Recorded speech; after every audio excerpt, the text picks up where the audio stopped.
welcome to Lokahi Backstage. I am your host, Jamie Ann Blakeman. Here, we go beyond the highlight reel and bring you stories from real people, those who have faced ups and downs, challenges and breakthroughs.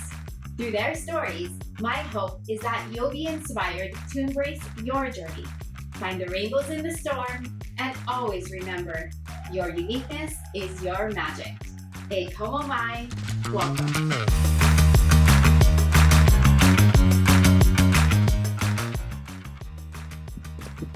Today we're sitting down with someone whose journey is all about perspective and purpose.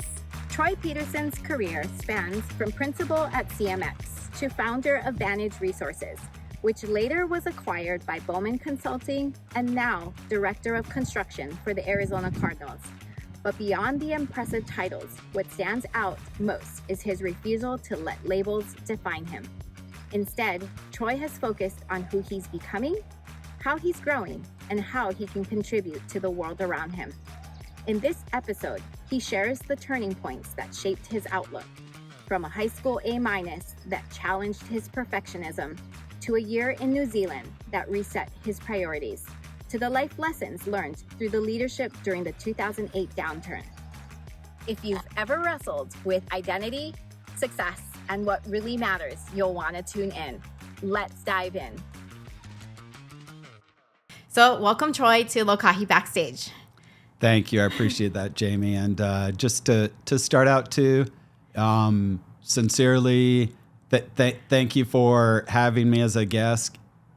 In my mind, I'm nobody special, and I've had great blessings in my life. I feel like life has been a gift from God in so many ways, and so I feel very special about that. But it's an honor for me to be here today. Yay. So thank you. Well, and part of what I launched this podcast was a lot of folks would ask me, like, how do I do what I do? And I think it's like sometimes in awe of what you do, or people look at positions and think like, I don't know, that you've done great things. And I always think the very same way, like, and this is what I want to do, is share that story of like, I seem to think I'm much more average than people believe, or like that we all have much more average stories. Like we were all just kiddos playing on a playground one day at like 5 years old, like climbing the jungle gym. But there was a journey along the way that took you through some steps that put you to where you are today. And folks like see that coolness. So I love the average, everyday, ordinary stories, and even the setbacks and stuff. So that's why you're here. It's because you have those stories, and you have stories of making through those moments, or how you process through them. So Thank you. all right, so let's go back to high school. Junior year in chemistry, you shared that what really shifted for you was you got an A-. Now, when I first heard this, I was like, oh, is that like a good grade? Or is that like a bad grade? But for you, that was a bad grade. So story on that, and with school in general too. School was one of that's my gifts from God, right? I've never been great at sports or a lot of other things, but school, it came to me. I worked hard. It wasn't without work, but it came fairly easy, and I was able to be successful there. So the A- was a bad thing. Yeah. So yeah, and some more background on that too.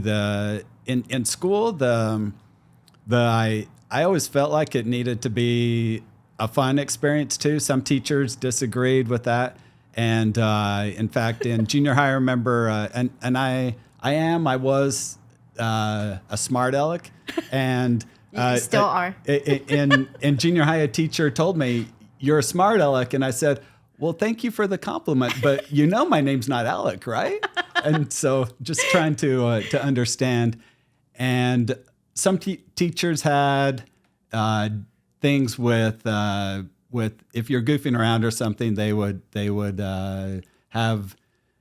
take points off your grade, or you'd have to do things to make them off or to make it back. And in this chemistry class, the Mr. Gilman, he had gig marks. If you would get a gig mark if you were goofing around, and this class was a lot of fun.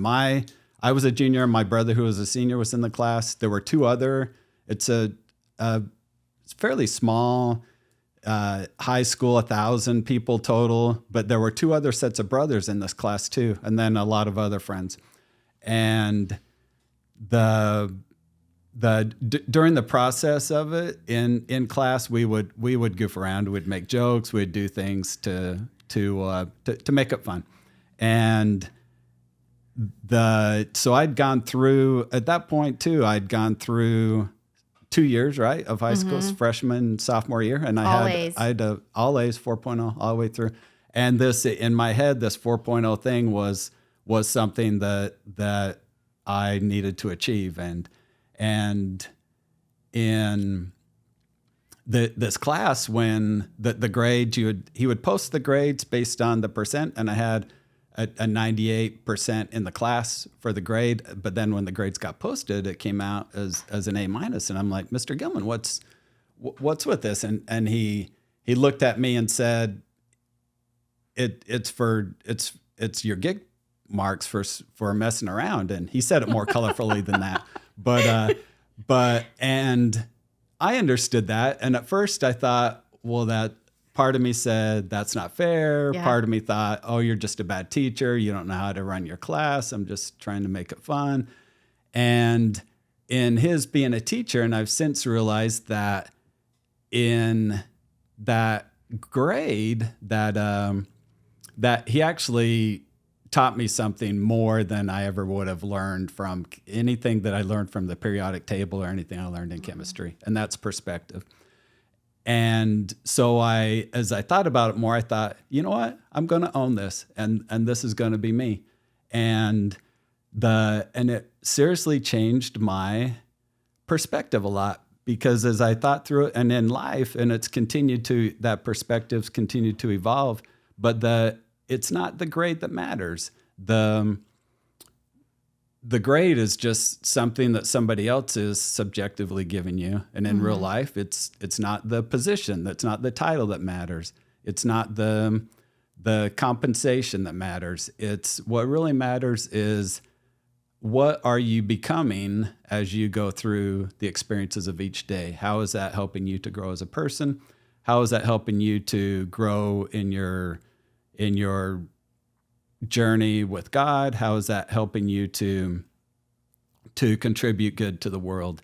And that, so I embraced that, and it has frankly, it was less stressful, because then this false expectation that I have a 4.0 GPA, I let that go. And I'm like, it's gone now. I'm not living for that. The number doesn't define me. What defines me is the person that I'm trying to become. And so then as I go about life, and as I've lived life, it really does go that direction. And as we had talked, the titles mean nothing to me. If it's my preference, unless the company I'm working for has a requirement that you put it in your email, signature, I don't even put it there, because it's that's what defines you, is who you are. And people who interact with you, people who work with you, they don't need to know what your title is. They need to know, how are you adding value to what you do work-wise, and that type of thing. And so that's how, even small experience, but then it really helped. And I think it helped me to be more stable going into college, when my first math test that I got, a 31% on, which really threw me for a loop, but it helped me to have a better perspective, and to know that doesn't define me, that you go forward from there. And so that's why I put that down as a little bit of a pivot point in life. Yeah. I think sometimes when you're just at all the perfection, like the A's, it's not the easy thing to get. It certainly takes hard work, dedication, all of that stuff, but it's that imperfection that is it's great how you took that moment saying, you obviously aren't going to graduate with a 4.0 anymore, right? Because it's already nicked it. But what's the lesson learned out of that? And I think that's great that you learned it at such a young age too. Yep. I learned that way younger, because you had the whole 4-point thing. yeah, appreciate that. And in fact, a couple weeks ago, I was having a a pretty meaningful discussion with somebody, and they said, what is the difference between a blessing and a curse? And when he asked that, at first I didn't know how to respond. And then as I thought more about it, I thought it's perspective. That any situation that you are in or that people can be in, people can either look at it as, oh, this is the worst. Why is my life so hard? Why does my life suck? Why does God hate me? Why am I going through this? Whereas somebody else with a different perspective will say, this is really hard. This is not what I expected in life. But yet I can see ways that I'm being blessed. I can see ways that this is shifting my life in a way different from maybe what I was expecting, but in a better way than what I was expecting. And even to the extent of really serious situations, you look at it with the right perspective, and there's always good. There's always a positive perspective to have out of any situation. And so that's what my answer to him was, in what's the blessing, the difference between a curse and a blessing. I think it's sitting in the moments. I always find for myself too, is sitting in the moments where something that doesn't make any sense to you, or it's like a setback, right? You could certainly blame the teacher or sit there and get mad at the teacher or whatever it is, or feel ripped off by the whole situation. Or you can dig deep and be like, it is what it is. It happened. I'm going to own it. It's part of my story. What do I get out of it? And sometimes for me, it's not even until like years later that you start to look back and you're like, gosh, if that not had happened, I wouldn't be where I am today. And it might be even like 10 years later or down the road. So I always think that those are moments to sometimes keep quiet rather than make the noise. Because I think you can make the noise, feel like you got ripped off, or you kind of just go, okay, then what do we do with that? And make it a teaching moment. But I love that. Okay, so let's move on to now you're an engineer, graduated, and now you're working. One of your first, was it your first job was at CMX? Yeah, CMX was my first job, and in fact, that junior year of high school, at that time I thought I wanted to be an accountant. Because my uncle was an accountant, my scout leader was an accountant. I thought, oh, it's a good thing. And I didn't really know what an engineer was. Nobody in my family was an engineer. And then I did team debate. And so that's two people. Then you compete against others, and you you prepare a case based on the topic. The topic that year was wetlands, reclamation, and protection of wetlands. And so my partner and I, we created this case, and at the state debate tournament, I grew up in a smaller town in northeastern Utah. The tournament was at Utah State University, and during the course of going through several different matches with other people, there were, and we didn't know it till the end, but they had people from the engineering department going in and listening to these cases.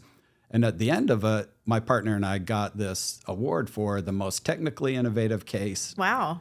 From the engineering department, and it came with a small scholarship too. What? And so with that, I'm like, what is this engineering thing? Let me dig into this. And so that kind of caused me to turn and to say, yeah, this engineering thing is seems like. And so I kind of researched, figure out what type and everything, and so went that direction. So then coming out of school in the early 90s, the country is just coming out of a slower economic time, and the industry was okay. But I also slow. want to, before you get into all that, I want to say you were there for 14 years, right? So during this 14 years, you went from a young entry-level engineer, but you worked your way up through all of those ranks, right? And then I think in the end, I saw that you were at a principal level, leading like at the Chandler office here. Like there was hundreds of employees.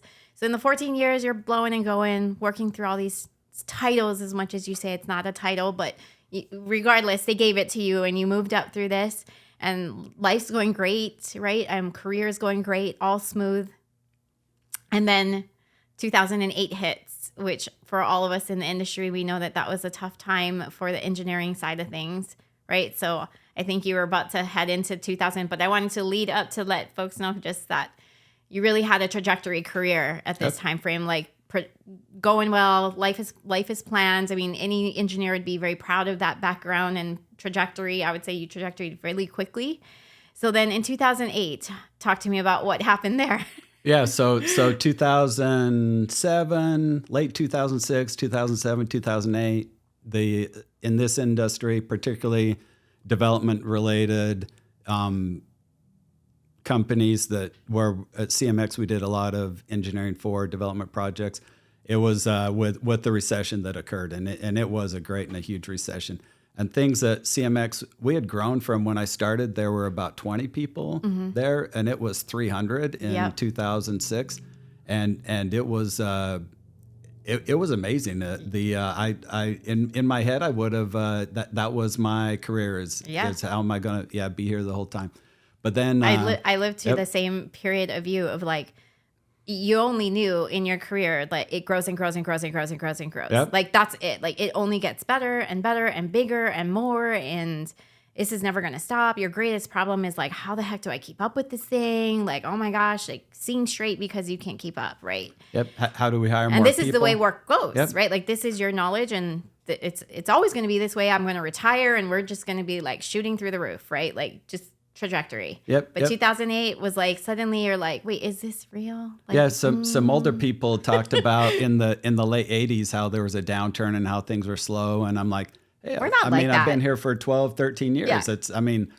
I don't know what you're talking about. And I remember even in my head thinking, there is so much work that if it were to be cut in half, which no way would it ever be cut in half, then there would still be a lot of work. It would actually be less stressful. We'd be able to manage it better. But it wasn't cut in half. The spigot was shut off, and there was nothing coming through. And so it was it was every couple of months. Okay, we need to downsize. We're not making the money to this. So going through that and and growing up with these people in the business too. I mean, these They're people are your friends. now. You do stuff with them and their kids. Yeah. You're going to weddings and kids' birthdays and everything. And now it's the really hard decisions of, hey, we need to let 20 these people go. And so that it gets harder. It is and harder and harder as the field. Even where I was at the office, right? At first, you're like, so I don't know. At first, I didn't necessarily know all the folks who kind of were getting let go. I just knew people walked out, but eventually, you're like, oh my gosh, it's getting closer and closer and closer to Or you start to know people and names, and it's so much more personal. Like, what do they do? And it's not like they're let go, and they're like, oh, they're just going to get the other job. There's like no job to go to. Yeah, it stinks.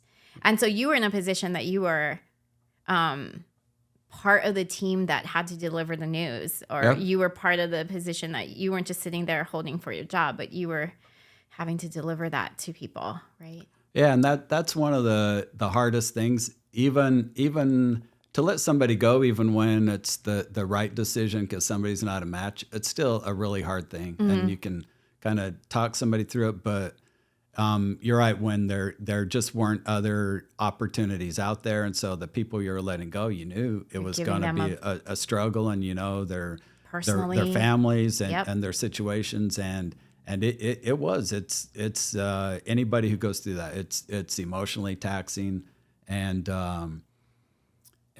it was super hard, and so going through that, it was a super hard thing to then see the downside of that and have to go through that and to see the real personal side of how that affects people's lives. So instead of waiting around and waiting for your time, because I think eventually almost everybody got wiped out at some point, right? I mean, the wave was coming, and at some point the wave was going to have your name on it, right? That's how I felt the industry went. You didn't wait around for yours. You actually made the decision to turn your own notice in. Yeah, so to turn a curse into a blessing, right? Yeah, it's so crazy though. But this is when everyone's losing their jobs and security and I don't know, just everything. And you're still, I don't know, I'm amazed. So talk to about what went through your mind to do this, because I think that's crazy. I would have said at that point in time, like, you're crazy. Yeah. So I'd kind of come to the conclusion, hey, this is, I probably want to do something different in life now. I don't know what that is. And so my wife and I started talking, and she said, hey, before, you jump into something else, we should move back to the East Coast to Virginia for a year, because that's where she was from originally. The kids will love the history and everything. And so we started talking over a several week period. And meanwhile, I'd given notice that I was going to leave, and I gave several months notice so that things could transition well and everything else. But you didn't know where you was going, what you were doing. Yep, didn't have resigned. Didn't have a plan, and had some ideas, but didn't have a hard plan. And then when my wife said Virginia, we're talking, and then I said, well, that's a great idea. And I remember hearing of somebody who had moved to Spain for a year with their family or something. And so I said, well, why don't we go to China for a year? And then my wife was like, well, it's probably a little more extreme, for the kids, because our kids were we had 4 kids, their ages 6 to 14 at the time. And so she said, how about Australia, where at least they speak English and, a little more familiar culture? And then I said, well, how about like Samoa or Tonga or one of the Polynesian islands? Because part of our discussion was to do community service and to go somewhere and be somewhere long enough and to interact to where you love a place because you love the people. Mm-hmm. It's very superficial to go somewhere and love it because you love the scenery. Sure. But and there's the world's amazing. There's a lot of places like that. But to go somewhere where you love it because you love the people there, you love the relationships that you made, it is next level. And so then we said, how about New Zealand? It's where Polynesian culture, English culture collide. And we're like, I think that's it. And then the next week, I had a meeting with a client. The Evergreen Devco was a client ever since I was a baby in the industry, and grew up with a lot of the great people, and some are still at Evergreen, some have moved on to different things. But I had a meeting with Greg Alpert, who was one of the principals there, and a great man, great individual. His life was ended short in his 40s, but such a great impact to all that he interacted with. And in this meeting, he said, "Oh, Troy, I hear you're leaving. What are you going to do?" And I just looked at him. I said, "I think we're going to New Zealand for a year." And he got this biggest smile on his face. He lit up and he said, "That's my favorite place I've ever been. We went on our honeymoon there. I love it." And I'm like, okay, that's my signal from God that that's the right place to go. So we 4 kids, 2 suitcases per person, figured out a plan, got an extended visa, and went there for a year and had an amazing adventure, an amazing time with the kids. And even, frankly, I was in my late 30s actually, and I thought, you know what?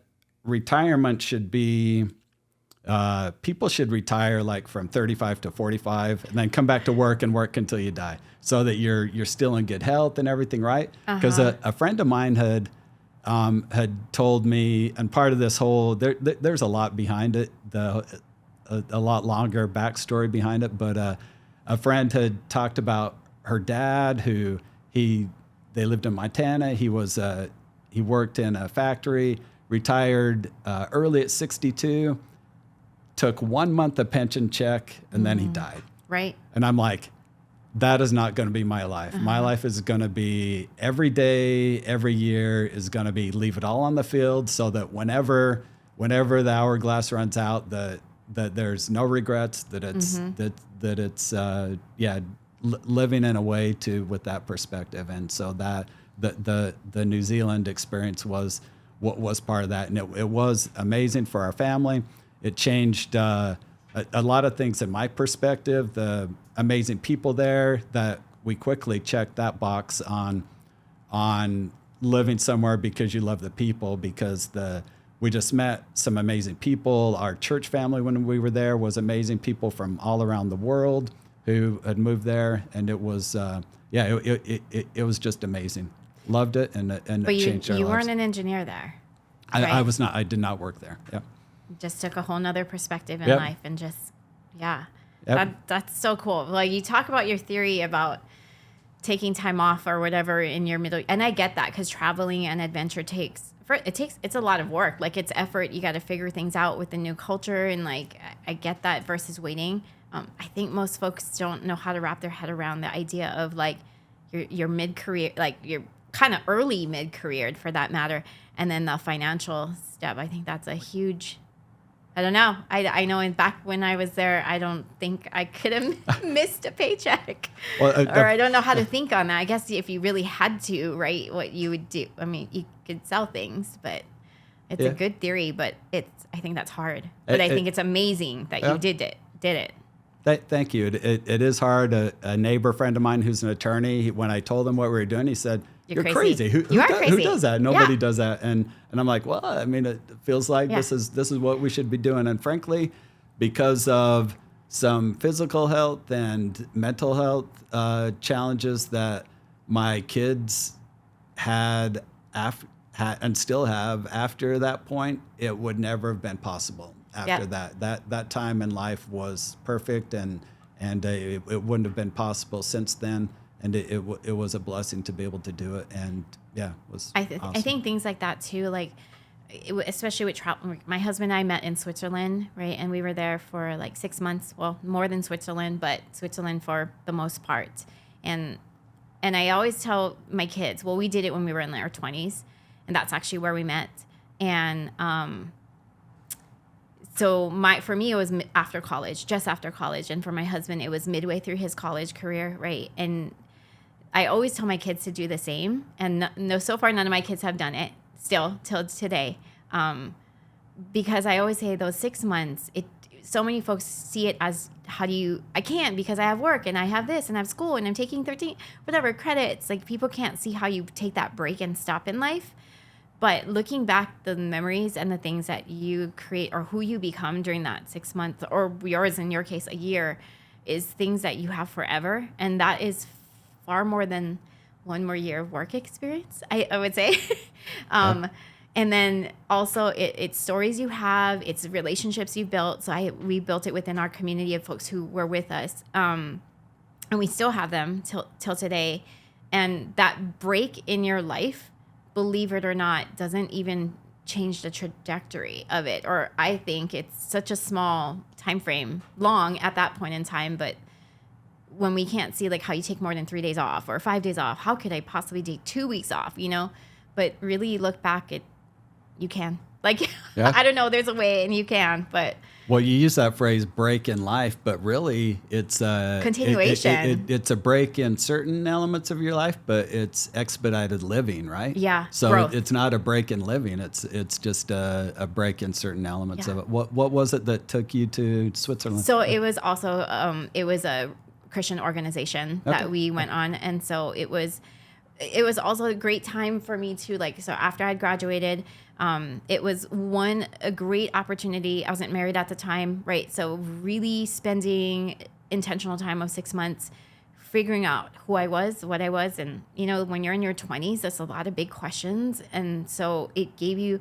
time and space to only think about that and dig into it. And then that's where I met my husband. So, let history be told. Here's where we are today. But, I didn't even know that. But let alone the adventures of actual travel, right? So we have stories of travels, things we've done. I mean, we even worked during that time frame. So it was a school work type situation, and then adventures, all that type of things. But yeah, we worked at the time it was a base that we lived at. So there was maybe 200 people living at the base. We all got work assignments. So it happened to be that my husband and I were on the same work assignment. So we cooked dinner Monday through Friday for the whole base of 200 folks. So, wow. I mean, so we were industrial kitchen, making soup in big, huge troughs of peeling 500 potatoes. I mean, that type, slicing meats and, that's off the real slicers rather than a knife because you're just at an industrial level. So those are all experiences that, I don't know, you can never, I don't know, I've never had it again. How about that? It was that moment in time and we always had it. So just a few years ago, so for our 25th anniversary,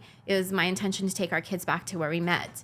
And actually, due to COVID and everything, it actually ends up being our 26th year of being married. But really, the intention was still there, right? Is taking our kids back to where we met, where we lived. Like, the kitchen looks exactly the same. Like, I was like, yeah, this was a slicer. It still functions the same way? Yeah, it's still the same. So, like, yeah, it's. I think it's really cool that you have that experience. And my husband and I still talk about, I mean, that's in us, right? So we know we can make that shift. And I think also, too, in all of that, right, it's not always about, I wouldn't say it as running from things. It's finding that new thing. We also say, is there a season that we might have something like that again? And we don't know, and we're open to it. But I do know, like, where you sit in life, when you know, have the mindset that you could do that in your life, and you would, you obviously have shown you would. It also shows that where you're sitting in life right now with your job. Yes, you're in Arizona, you're back in an engineering type job, right? That type of thing. You are choosing to be here. So you're all in your life here, right? Because you're not like, I have no choice. I got to be here. I got to work this job. You're choosing to be here. So you're also all in here as well. I don't know. I like living life that way. Yep. You see people and some of my, not to pick on some of my city friends, but some of them with the way their retirement is based on years and different things. I've interacted with people who, they're almost every meeting, they're like, well, 7 years, 4 months left. And I'm like, how do you live your life with like a time frame on that? But that's a choice though, right? I see it as a choice, right? Like someone tells you, like, here's your formula, right? Whatever, the government, whatever, the state retirement system will tell you, here's your formula, you got to X, Y, and Z, right? So, but it's your choice to choose to function within the rules. So I don't know. Like, I see it as it's also the choice that people make, right? And there's a life after. So anyway, why don't we move on to the life after? So this will kind of speed into what we're talking about. After you come back to New Zealand, right? The world's a good place. Actually, no, it's horrible and still horrible. And was horrible for a long time. It's not all roses. It's not like went to New Zealand, like everything's great. Now, like, everything's wonderful. But no, you come back and you're like, oh boy, the economy is even worse. It's worse than before. And like, what do I do? So you and a couple of folks, is it a couple of folks? Yep. So CMX had shut down, and Sherry Koschel and then Sean Whitmer, who I'd worked with at CMX, we put together a little firm called Vantage Resources, and thought there's not a lot going on. I had poked around in looking at some other opportunities work-wise, and again, I mean, all industries were just hit dramatically during that recession, and so it was out of necessity. Hey, need to pay the bills somehow, and so we started up a little firm, Vantage Resources, and just started working it and trying to knock the door and say, like, do you have work? Yeah, exactly. Do you have work? Groveling like everybody else, right? What can I do? Yep. One little project and 30 consultants show up like, hey, we all want this. And we're like, You're like, we got one project. We all work on it. And then how many years was that before so eventually your company got sold to Bowman? Yeah. Right? So it was not too long after we started out with Vantage Resources that Bowman, which is based in Washington, D.C., they contacted us and they said, hey, we're looking for have a presence in the Southwest, and at the time we were like, hey, we're just kind of figuring it out right now, so probably not the right time. But we kept talking over the next couple of years, and then as we grew to a point, and then as it made sense for a lot of different reasons, we joined up with Bowman, and and then kind of grew that here in the Southwest, to where now they have offices here: Tempe, Glendale, Mesa, Tucson, Safford. Kind of all throughout Arizona and stuff, and work through that, and great people, and as that company grew. So that's okay. So with all these setbacks or whatever, and all that's going on, to me, what's super cool is, I would say, you're like, so now on the other side of things, one, you started a company, right? Even with other folks, starting a company that's in our industry, I would say, as engineers, that's like only a few handful of folks actually do that. But to those, I always looked up to those folks, going, wow, they've got something greater than I've got. It's scary too, huh? Yeah, it's amazing. But I always admired folks who could actually pull that off, right? Because it takes a whole new hat, that whole new set of hats that you have to wear, not just be good in engineering, but then now you have to wear how to start a business type of hats.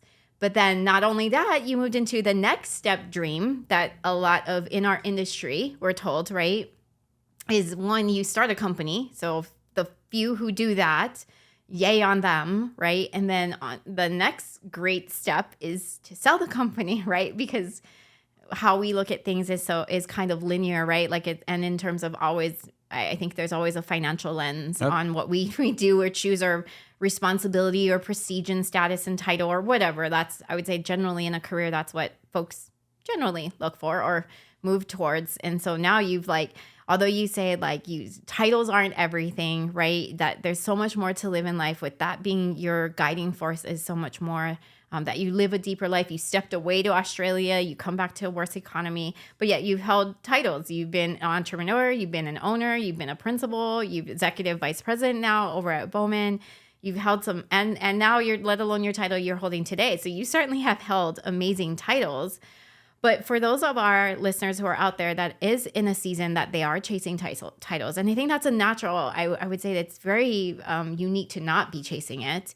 I would say it's most people are trying to be a junior engineer and then moving to a senior engineer. And one day I hope to be a principal engineer. And right, so we're chasing titles.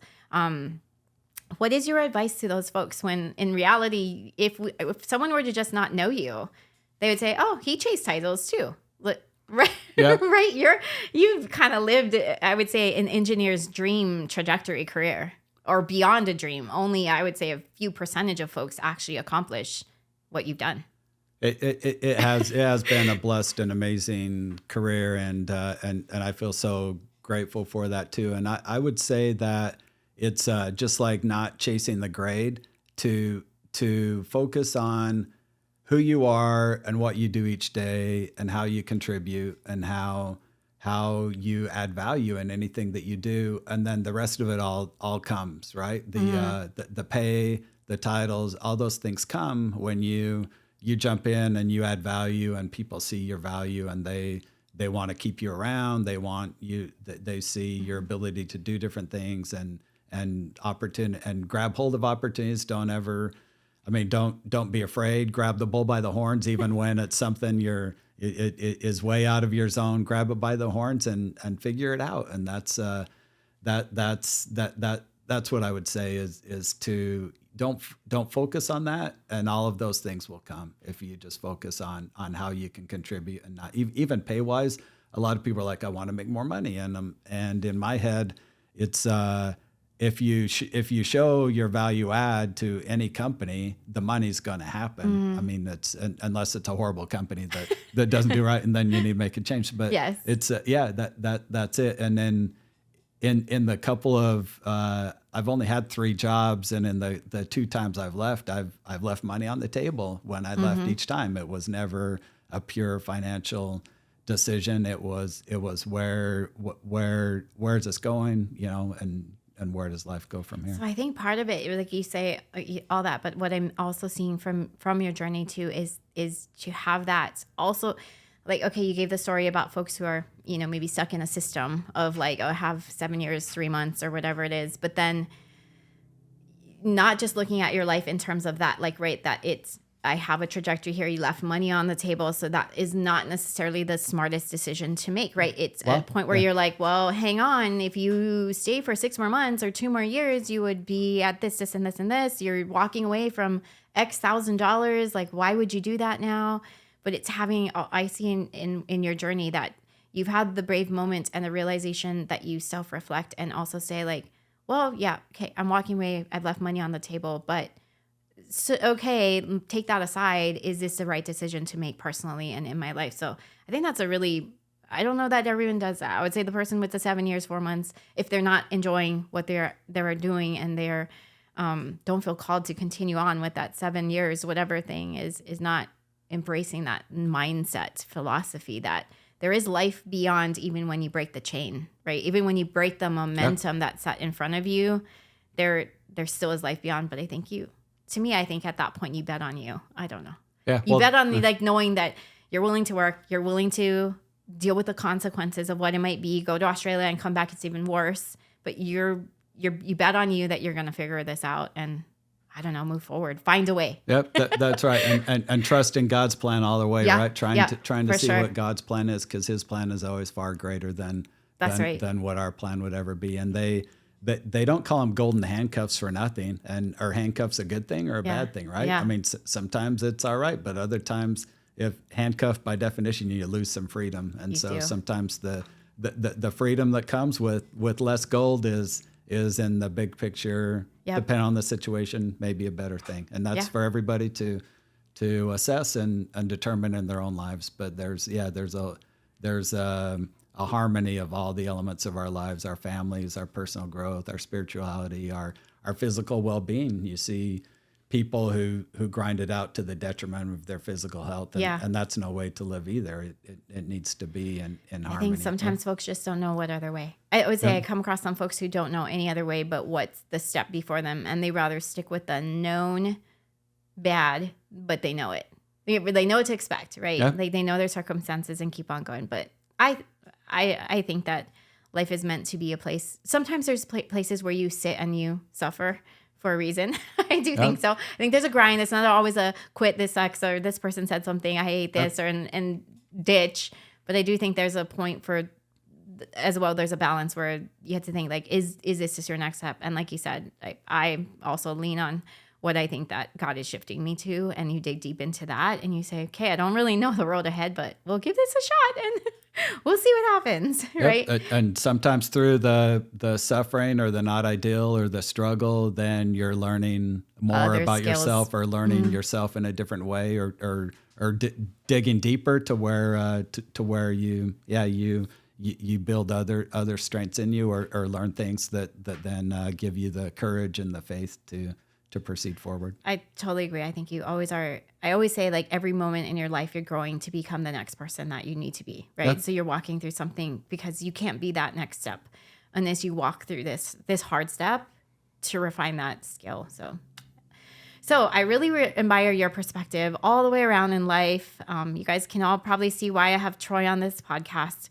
You've shared many experiences that have helped to shape you.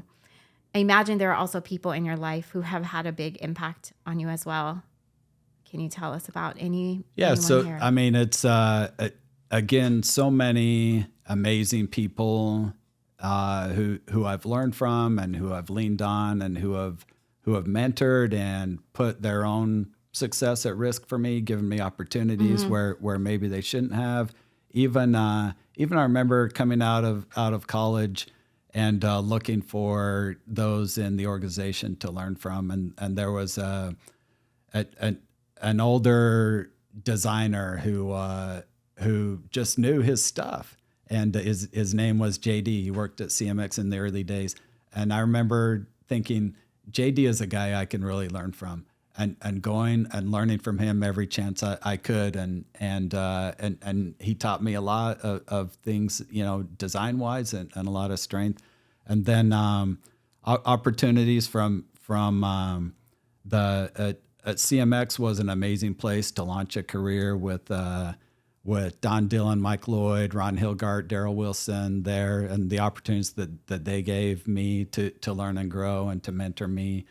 And then continuing on, Don Dillon was the founder of CMX, and he and I have continued to be great friends, even though there's an age gap, generation gap between us. But he's just been such a great mentor, and at every step in my career and in my life, he's been he's been so willing to use his connections, his influence to help me. To when we were starting our company, he gave me great advice and helped us to get going. And then even with the Bowman connection, he had some where he had met Gary Bowman before, and so they had a connection, and he really advocated for us. And in my current position with the Arizona Cardinals, he's connected with Tim Bidwell, and in the early days, CMX actually started.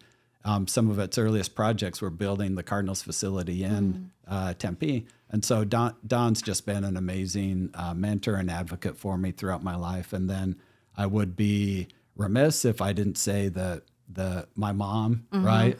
Sure. She's just been a rock in my life, my whole life, and such a great support and an advocate. So it's life. None of us live in a bubble, and all of us are blessed by others, and all of us have the opportunity to bless others in all that we do. In fact, one of the a quote that I heard several years ago was that you haven't been successful until you've trained your successor.